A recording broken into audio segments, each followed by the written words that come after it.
하나님을 경외하는 마음으로 사도행전 18장 1절에서 17절 말씀 교독하시겠습니다. 다 같이 일어나셔서 하나님의 말씀 교독하도록 하겠습니다. 그 후에 바울이 아덴을 떠나 고린도에 이르러 아굴라라는 본도에서 난 유대인 한 사람을 만나니 글라디오가 모든 유대인을 명하여 로마에서 떠나라 한 고로 그가 그 안에 브리스길라와 함께 이달리아로부터 새로 온지라. 바울이 그들에게 가매 생업이 같으므로 함께 살며 일을 하니 그 생업은 천막을 만드는 것이더라. 안식일마다 바울이 회당에서 광론하고 유대인들과 헬라인들을 권면하니라. 실라와 디모데가 마게도냐로부터 내려오매 바울이 하나님의 말씀에 붙잡혀 유대인들에게 예수는 그리스도라 밝히 증언하니 그들을 대적하여 비방하거늘 바울이 옷을 털면서 이르되 너희 피가 너희 머리로 돌아갈 것이요 나는 깨끗하니라. 이후에는 이방인에게로 가리라 하고 거기서 옮겨 하나님을 경외하는 디도 유스도라 하는 사람의 집에 들어가니 그 집은 회당 옆이라. 또 회당장 그리스도보가 온 지방과 더불어 주를 믿으며 수많은 고린도 사람들도 믿어 세례를 받더라. 밤에 주께서 환상 가운데 바울에게 말씀하시되 두려워하지 말며 침묵하지 말고 말하라. 내가 너와 함께 있음에 어떤 사람도 너를 대적하여 해롭게 할 자가 없을 것이니 이는 이 성중에 내 백성이 많음이라 하시더라. 1년 6개월을 머물며 그들 가운데서 하나님의 말씀을 가르치니라.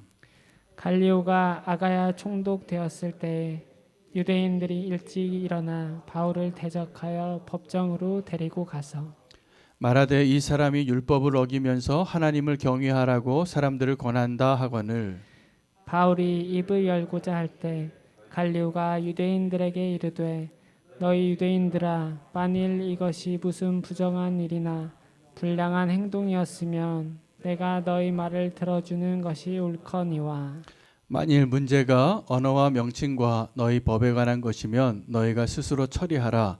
나는 이러한 일에 재판장 되기를 원하지 아니하노라 하고 그들을 법정에서 쫓아내니 함께 읽겠습니다. 모든 사람이 회당장 소수대네를 잡아 법정 앞에서 때리되 갈리오가 이 일을 상관하지 아니하니라. 아멘. 하나님의 말씀입니다. 오늘 본문은 바울이 고린도에서 사역하는 그 내용의 본문이 되겠습니다. 그래서 오늘 이 사도행전 오늘 18장 1절에서 17절 말씀은 고린도 전후서와 함께 생각하시고 그때 바울은 어떠한 마음으로 사역을 했고 어떠한 하나님의 인도함을 받았는가를 한번 생각해 보시는 시간이 되겠습니다. 여러분, 우리가 원하는 것과 하나님이 우리를 부르신 모습이 다를 때가 많습니다. 우리의 소망과 하나님 우리에게 주시는 소명이 다른 것입니다. 근데 바울이 그 차이를 극복하고 하나님의 뜻대로 인도함을 받아서 하나님이 원하시는 사명자로서 사역했던 곳이 고린도 같습니다. 여러분 다 아시는 것처럼 고린도는 굉장히 큰 도시였고 상업적으로 또 세상적으로 굉장히 큰 도시였지만 영적으로는 혼탁했고 음란하고 그리고 분쟁이 많고 우상도 많고 그리고 그 사람들이 교회를 이루었는데 또 그 도시의 분위기와 아주 비슷한 문제들이 교회 안에 그대로 다 드러났습니다. 왜냐하면 그 사람들이 그 사람들이었기 때문입니다. 고린도에 살던 그 사람들이 교회를 이루었기 때문에 그 고린도 교회는 문제가 많은 교회였습니다. 오늘 그 고린도 교회가 세워지는 그 과정을 역사적으로 설명한 과정이고요. 한 1년 6개월 정도를 고린도에서 사역을 하고 고린도 교회가 세워지게 됩니다. 가서도 바울이 2번이나 편지를 써야 했습니다. 다 사연이 있습니다. 바울은 이 고린도에서 사역을 하는데 바울의 최선을 다했습니다. 고린도에 오기 전에 있었던 그 지역이 아덴이었습니다. 아덴이 그가 많이 강해를 했지만 논쟁을 하고 철학자들과 많은 사역을 했지만 회심자가 별로 없었고 이제 고린도에 왔는데 그는 여전히 홀로였습니다. 그런데 하나님께서 이 바울을 축복하시고 또 바울이 그의 최선을 다하여서 만난 소중한 사람이 있는데 아굴라라는 사람입니다. 원래 본도 출신이고 그도 유대인이었는데 로마에 살다가 그때 총독이 다 유대인들은 떠나라 했기 때문에 이탈리아에서 떠나서 이 고린도로 옮겨왔는데 그들도 누군가 의지할 자가 필요했던 것 같은데 같이 통성명하다 보니까 같은 유대인이고 직업도 같아서 그들이 동업을 시작하고 같이 살기 시작했습니다. 그래서 이 아굴라 브리스길라 나중에는 이 순서가 바뀝니다. 아마도 여자가 더 탁월했던 것 같아요. 그래서 지금은 처음 얘기할 때는 아굴라를 먼저 이야기하지만 나중에는 다 순서가 바뀌어서 나옵니다. 진짜 은사가 나온 것 같습니다. 브리스길라 아굴라가 이 바울을 이 고린도에서 만났다는 사실을 기억하시기 바랍니다. 그들이 거기서 한 것은 업이 같아서 장막 짓기를 했습니다. 요즘 선교사님들이 여러 선교의 형편, 선교지의 형편이 또 비자 문제나 또 사역에 어려움이 있으니까 또 목회자들이 목회를 하다가 너무나 어려우니까 이중직을 하기 시작합니다. 그래서 선교지에서도 선교를 전통적으로 전도하고 교회 개척하는 일이 어려워지니까 비즈니스도 하고 카페도 하고 뭐 여러 가지 모양으로 이 모양 저 모양으로 최선을 다하는 모습이 되겠습니다. 그들이 하나 그 비즈니스를 하는 그 모습이 그가 받았던 그 사명을 잊어버린 것은 아니었고 도리어 더 최선을 다하여 하나님의 일을 중단하지 아니하려고 하는, 나중에 바울이 고백하는 것처럼 고린도에서 그가 전임 사역자로 그들에게 보답을 받으면서 마땅히 그런 권리가 있었지만 그 권리를 구사하지 아니하고 자기가 힘써 노력한 그 비용으로 일하고 그들을 섬겼다. 그들을 위해서 그렇게 눈물로 기도했다라는 것을 고백합니다. 선교지에서 그러한 일들이 있었던 것은 오늘날에만 있었던 일이 아니라 2000년 전에 바울이 그랬고요. 또 근대 선교가 시작할 때 윌리엄 캐리 근대 선교의 아버지가 나타나기 전부터 우리 교회 역사, 선교의 역사에는 어떤 분들이 있었냐면 모라비안이라는 공동체가 있었습니다. 이 사람들은 세계 선교의 비전을 가지고 기도하던 아주 소수 지파의 신실한 사람들의 모임이었는데 8명에서 12명의 사람들이 모이면 자기네가 11조를 다 모아요. 그리고 한 사람을 후원을 하는데 매달 후원비를 보내는 게 아니라 그들이 기도했던 그 선교지까지 가는 뱃상만 후원했어요.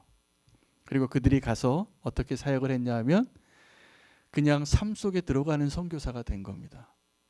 구두 닦기가 되기도 하고 또 노동하는 사람이 되기도 하고 배관공이 되기도 하고 심지어는 어떤 아프리카에 저 흑인들에게 복음을 전하기 위해서 스스로 자기를 팔아서 뱃삭을 얻고 노예가 돼서 그들 가운데 들어가는 모라비안 교도도 있었습니다.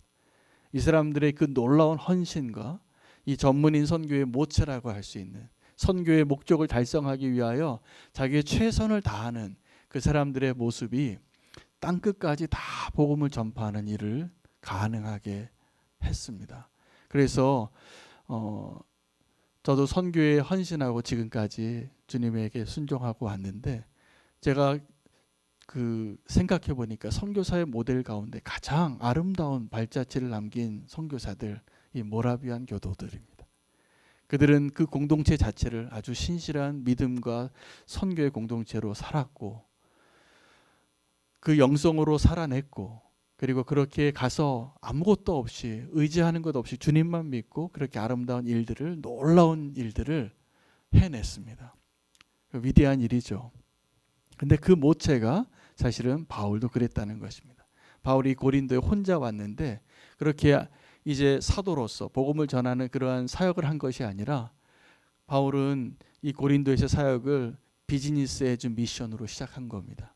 그래서 낮에는 아굴라와 브리스길라와 함께 천막을 짓고 건축 일을 하고 물론 그게 고급스러운 일이긴 했습니다. 그러나 그렇게 일을 해서 자기 수입을 얻고 회당에서 매주 가르치는 일들을 했던 것입니다. 그러다가 이 바울의 동역자가 도착을 합니다. 마게도냐로부터 실라와 디모데가 도착을 하니까 그의 사역이 그 시점에서 약간 바뀌게 되는 것을 우리는 본문에서 발견할 수 있습니다. 이 아골라와 브리스길라와 함께 사역을 했을 때는 그가 일을 하면서 유대인과 헬라인에게 매주 회당에서 말씀을 가르치다가 이제 실라와 디모데가 도착하니까 그들이 유대인들에게 집중하여 말씀을 전하기 시작합니다. 근데 결과는 아주 실망적이었습니다. 이 유대인들이 그들을 대적하고 거부했기 때문입니다. 그래서 이 바울이 그렇게 얘기해요. 이제 너희가 나를 대적하니까 내 옷을 털고 이제는 이제 이방인에게로 가리라. 원래는 이 바울이 누구의 사도였어요? 이방인의 사도였습니다. 원래 맨 처음에 다메섹상에서 만났을 때부터 하나님이 그에게 부르신 부르심이었어요. 이방인을 구원하기 위한 하나님의 도구로 부름받은 사람이잖아요, 바울이. 근데 이 고린도에서는 그가 특별히 그의 마음의 정말 중심에 원했던 것이 무엇인가를 고백하는 그런 시도를 했는데, 처음에 비즈니스 에즈 미션으로 투잡을 하면서 이 아골라와 브리스길라와 했을 때와의 사역과 다르게 이제 이 실라와 디모데가 왔을 때는 유대인들에게 전적으로 사역을 했던 것이죠. 근데 그들이 거부하니까 이제 다른 길로 가면서 이제 내가 이제는 이방인에게로 가리라, 그렇게 이야기를 합니다. 여러분, 그런데 우리가 여기서 바울이 진짜 원했던 것이 무엇인가를 발견하게 되는 것을 알게 됩니다. 저는 발견하게 됩니다. 바울이 누구에게 정말 복음을 전하고 싶었을까요? 유대인일까요? 이방인일까요? 유대인입니다. 바울이 로마서 9장 2절에 이렇게 말합니다. 나의 형제 곧 골육의 친척을 위하여 내 자신이 저주를 받아 그리스도에게 끊어질지라도 원하는 바로다. 뭐가요? 이 유대인의 구원을. 내가 저주를 받아서 이 그리스도의 사랑에서 끊어질지라도 이 유대인들, 내 종족, 내 혈육과 친척들이 구원받기를 그렇게 원했다는 것이죠, 바울이.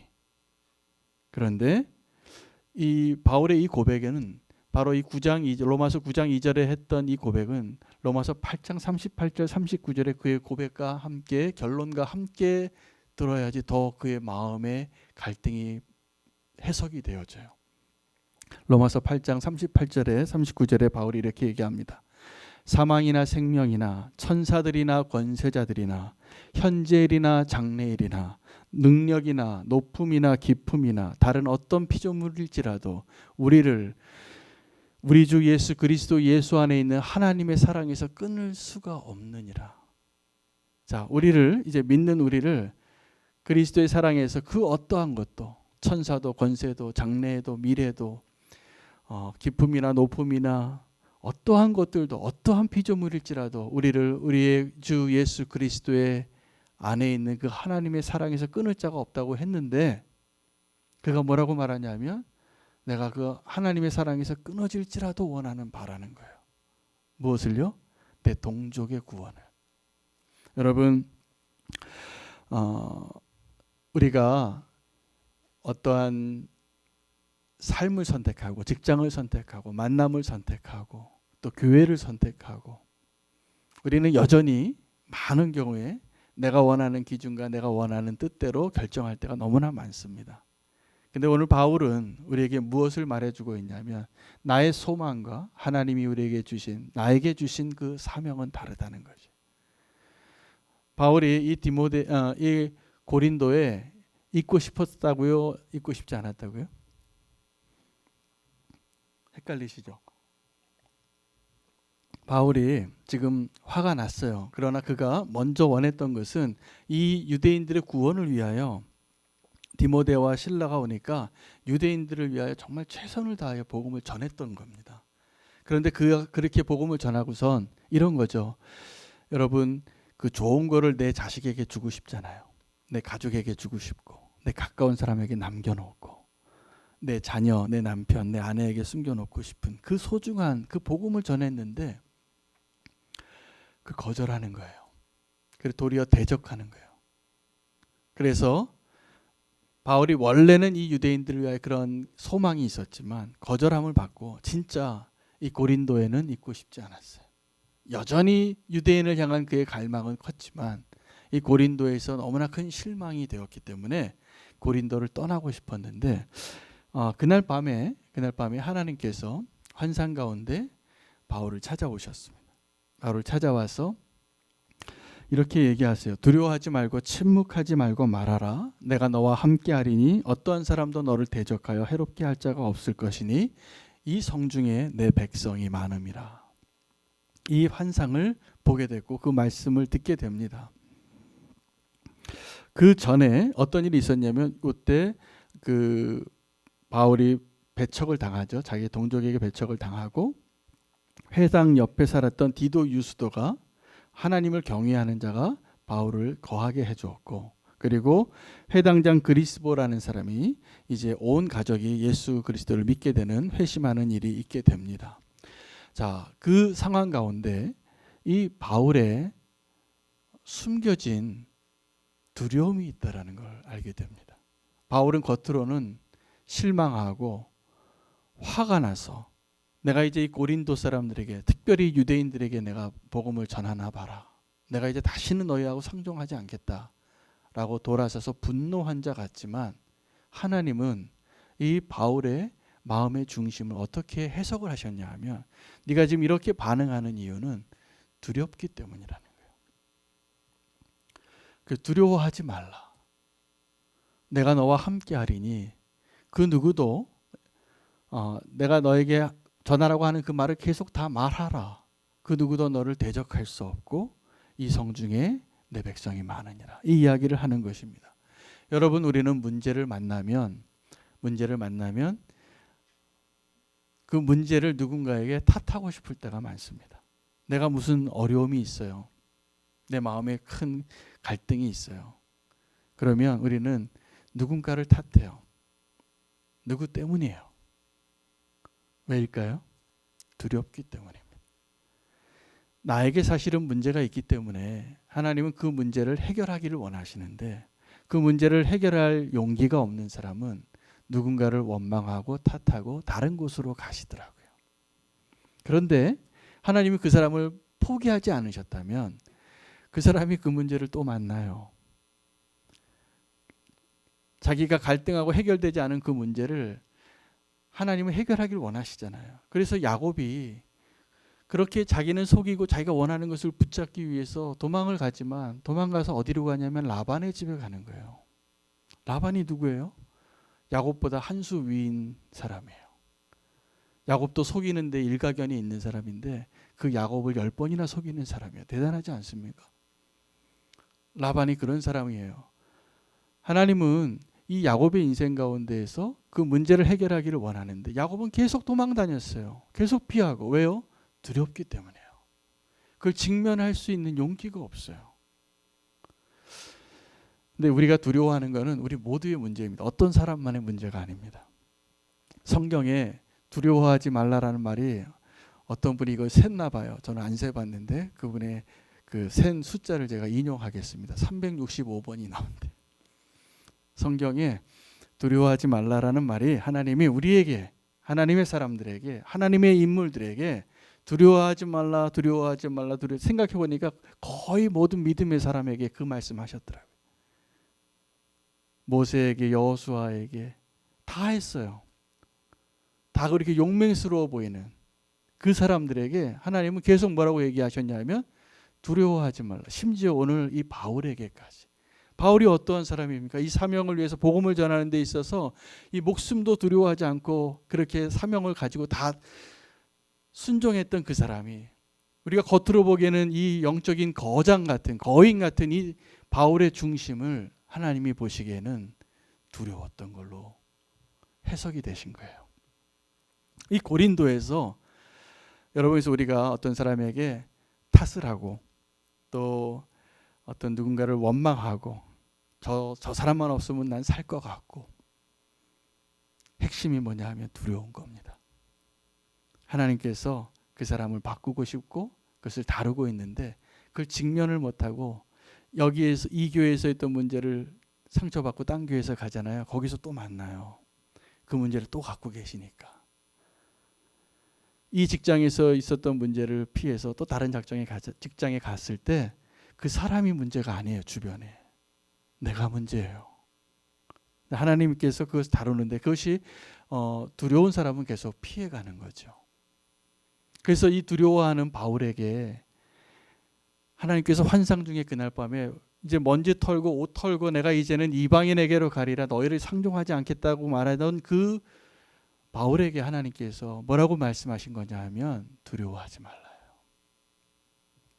두려워하지 마시기 바랍니다. 그 말하는 것을 중단하지 마라. 누구도 너를 해치지 못하리라. 이 성중에 내 백성이 많으니라.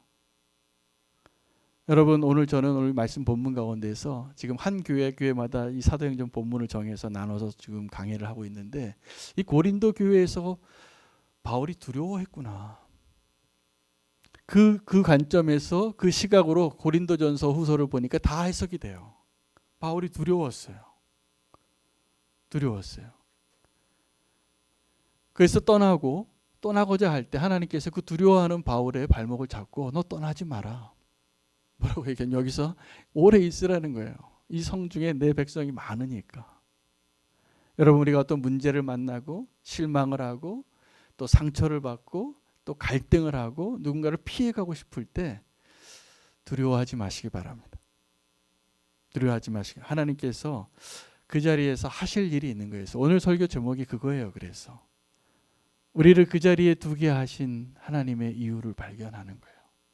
우리는 여태까지 인생을 어떻게 살았냐 하면 저 사람 때문이라고. 나 이제 저 사람만 없으면 살 것 같아서 계속 피한 거였어요. 왜요? 두렵기 때문에. 두려워하지 마시기 바랍니다. 하나님이 함께 하십니다. 하나님이 함께 하시고 그 문제를 해결하고 그곳에서 다듬어지는 사람이 되어지면 더 놀라운 축복을 하나님이 이제 허락하실 것이 분명합니다.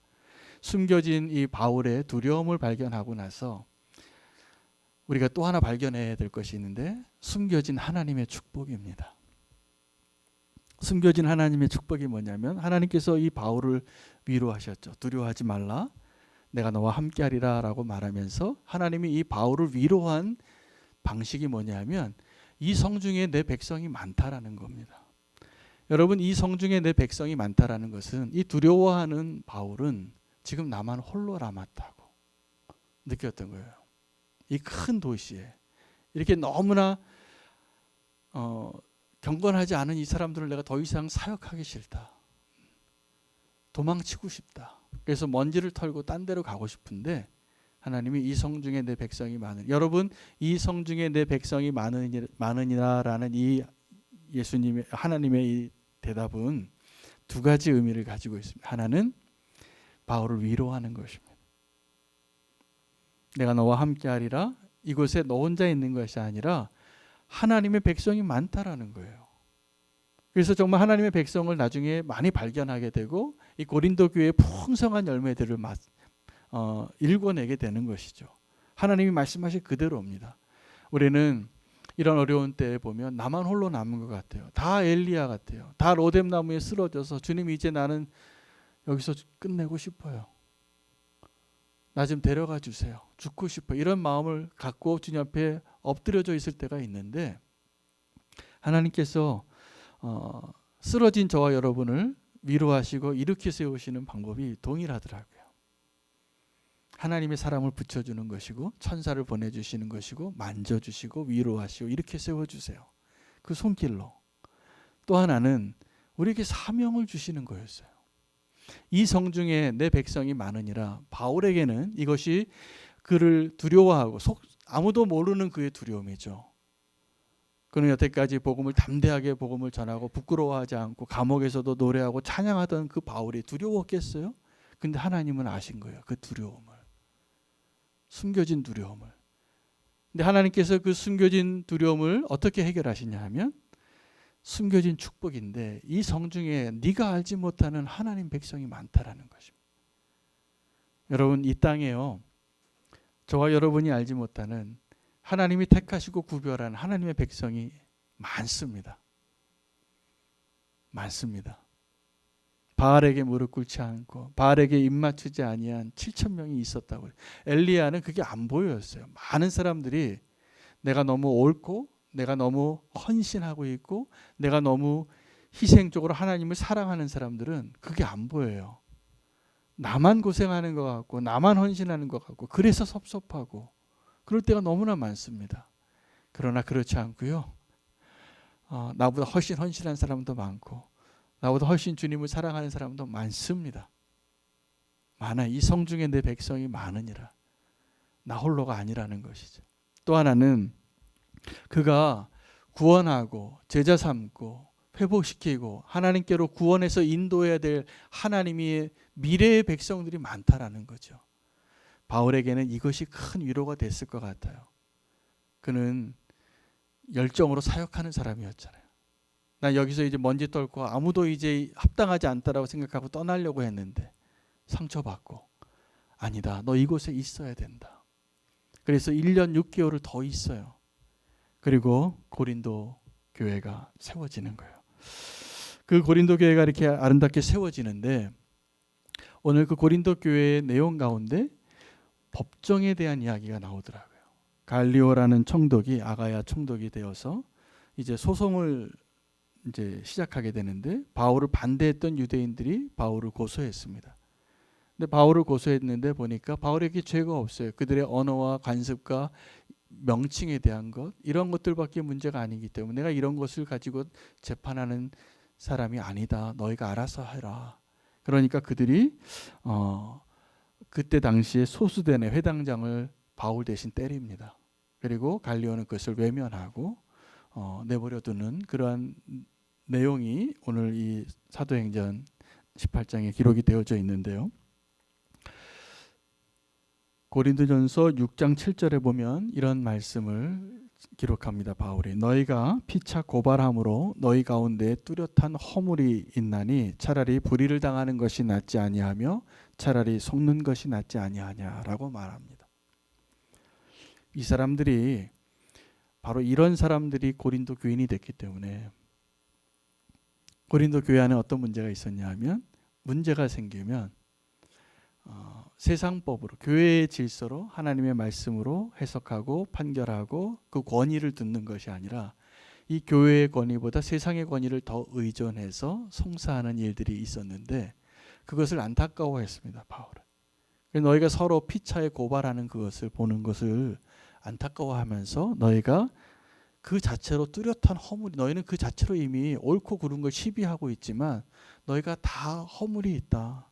차라리 불의를 당하고 차라리 속는 것이 낫지 아니하냐. 여러분 우리가 그럴 수 있습니까? 내가 억울한 일을 당해요. 그것을 변명하지 않을 수 있습니까? 누군가 나에게 억울하게 고소를 해요. 내가 그것을 그냥 손해보고 넘어갈 수 있습니까? 네, 우리가 별로 안 그럴 거예요. 왜냐하면 우리가 고린도 교인하고 비슷하거든요.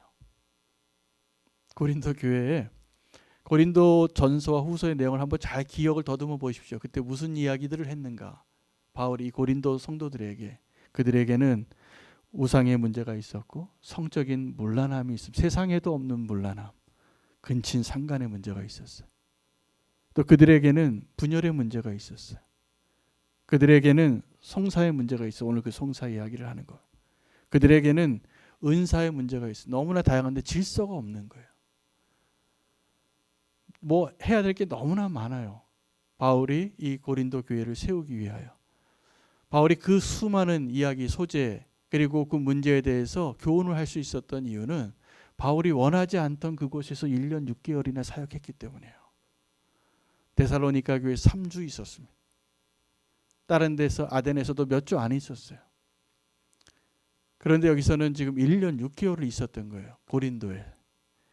바울은 그 고린도에서 사역하고 싶은 생각이 없었지만 하나님께서는 그 고린도 교회 바울의 생각과 하나님의 생각이 다른 것을 인정한 것이죠. 여러분 그래서 우리의 소망과 하나님 우리에게 주신 사명은 다른 것입니다. 우리가 원하는 것 내가 있고 싶고 내가 하고 싶고 내 뜻대로 하고 싶은 것을 한번 부인해 보시기 바랍니다. 사명을 위해서.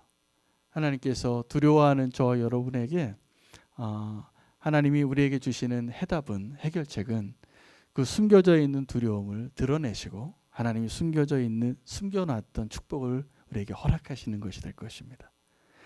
이 성 중에 하나님의 백성이 많다라고 말했습니다. 고린도 교회에 바울의 마음은 어떤 것이었냐면 아비의 마음이었던 것 같습니다. 1년 6개월 동안 그들을 향하여 사역을 하는데 그가 고린도후서 7장 8절에 이런 고백을 합니다. 내가 편지로 너희를 근심하게 한 것을 후회하였으나 지금은 후회하지 아니함은 그 편지가 너희로 잠시만 근심하게 한 줄을 알미라 라고 말합니다. 제가 존경하는 한 목사님이 이름을 대면 다 아실 만한 분인데 고인이 되셨기 때문에 제가 말씀 안 드리겠습니다. 제가 그분에게 목회의 비결을 하나 들은 적이 있습니다. 한국에서 다 존경하는 모든 분들이 존경하는 목사님이셨는데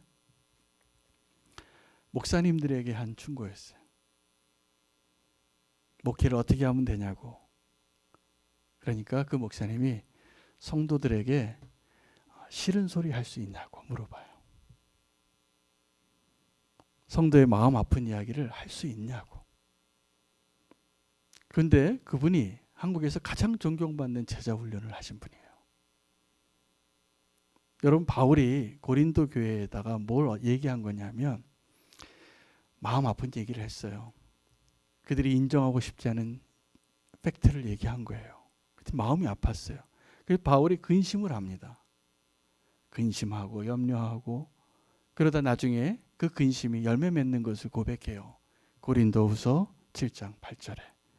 두 가지 근심이 있는데 하나는 세상 근심이 있고 하나는 구원하게 하는 회개에 이르게 하는 근심이 있다라는 거죠.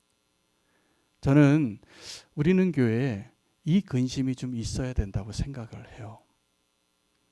회개에 이르게 하는 근심이 없으면 우리는 우리의 문제를 직면하지 못하고 우리의 숨겨진 두려움을 직면하지 못할 겁니다. 그런데 우리는 다른 근심은 무방비로 다 받아들여요. 어떤 근심입니까? 어떻게 하지? 무엇을 먹고 살지? 어떻게 낫지?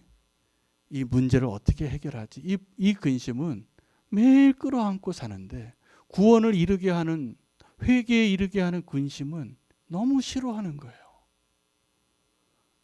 그 사람에게 정말 약이 되는 이야기인데 그 얘기를 하면 상처를 받는데요.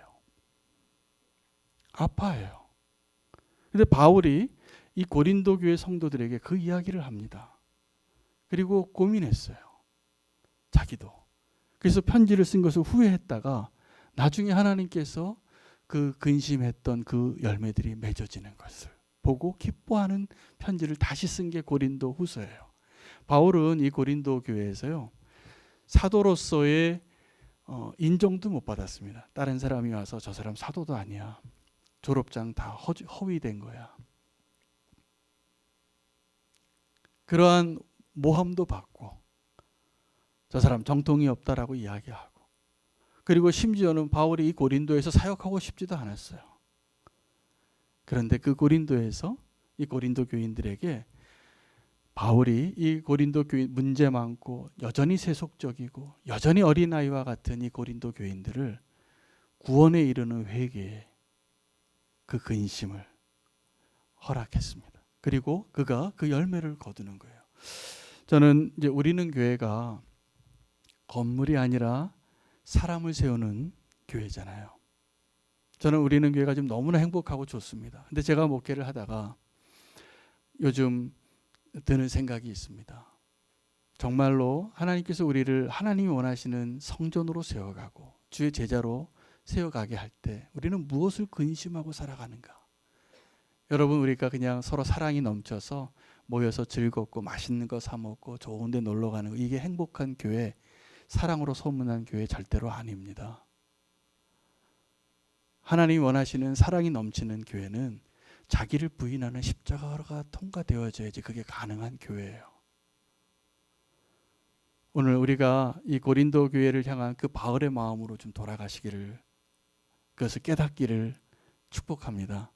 우리가 지금 무엇을 근심하고 있는지, 우리의 모습 가운데 지금 내가 세상 근심을 하고 있는지, 구원하게 하는 그 회개에 이르는 근심을 하고 있는지, 여러분, 그것은 내 모습을 직시하게 하고 나의 연약함을 누군가 얘기할 때 마음이 아프죠. 저도 그래요. 누가 내가 사실인 것도 사실인 줄 알지만 저 못생긴 거 아는데 못생겼다고 얘기하면 기분 나쁘잖아요.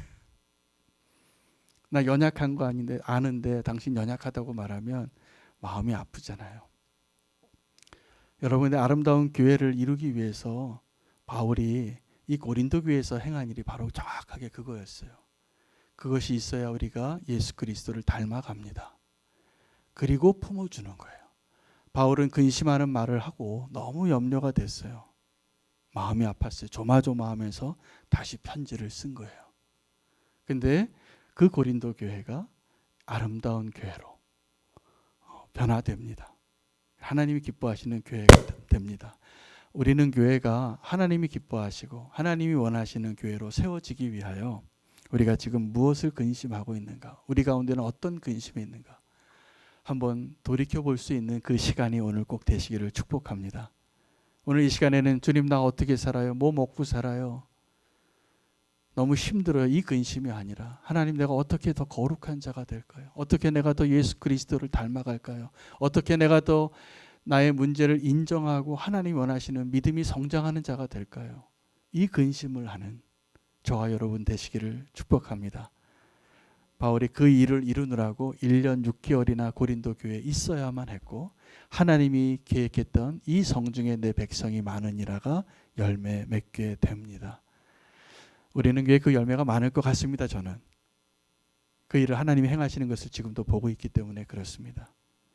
우리가 이전의 사람, 이 세상에 속한 것들로 기뻐하는 자가 아니라 변화되어진 나의 모습으로 기뻐하고 내가 예수 그리스도를 닮아가고 나를 부인하는 것으로 기뻐하는 것이 더 풍성해지는 교회가 되시기를 축복합니다.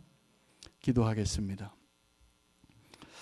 사랑의 주님, 우리가 주님 앞에 서는 것을 준비하는 자로 이 땅에서 거룩한 신부로 준비되어지게 해주시기를 원합니다. 바울이 고린도 교회에 있고 싶지 않았지만 주님 하나님의 뜻이 있어서 그의 숨겨진 두려움을 보여주시고 또 숨겨진 그 축복의 위로와 또 사명을 회복시켜 주셔서 고린도 교회가 세워지는 것을 보았습니다. 하나님 그 고린도 교인과 별로 다르지 않은 우리의 모습을 고백하오니 우리의 음란함과 우리의 우상들과 우리의 분열과 우리의 송사의 문제와 우리의 무질서의 문제를 고쳐주시고 근심을 통하여 구원하게 하는 그 회개의 자리에 나아갈 수 있도록 인도하여 주시옵소서. 하나님 세상 근심에 머물러 있지 아니하고 하나님의 구원을 이루게 하는 그 근심 가운데 풍성한 열매를 허락하여 주시옵소서. 이제 더 주님을 닮아가는 그 모습으로 서게 하여 주시기를 간구하며 예수 그리스도 이름으로 기도합니다.